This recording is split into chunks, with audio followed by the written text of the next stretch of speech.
আরে ভাই, এটা কি আটা দিছেন? রুটি তো গোলই হয় না।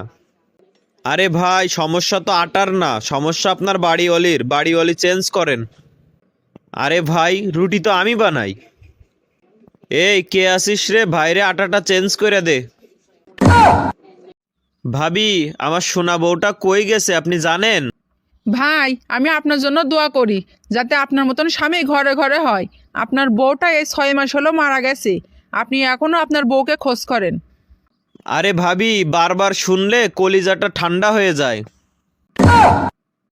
এই কই তুমি, এদিকে আসো। আদালত কখনো উকিলের কাছে যায় না, উকিল আদালতের কাছে যায়। তুমি এখানে আসো।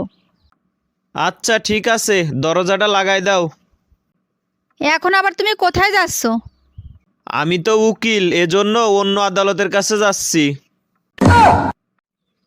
আচ্ছা, আমরা যে সারাক্ষণ বেকার স্বামীগুলোকে বলতে থাকি যে তোমাকে বিয়ে করে আমার জীবনটা শেষ হয়ে গেল।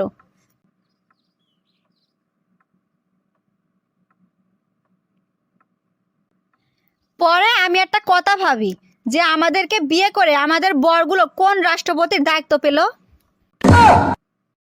সব স্বামীদের একটাই সমস্যা, আমার বউ কথা শোনে না। তো বলি কি স্যার, আপনাদেরকে আমি মনটা দিছি, কান দিই নাই।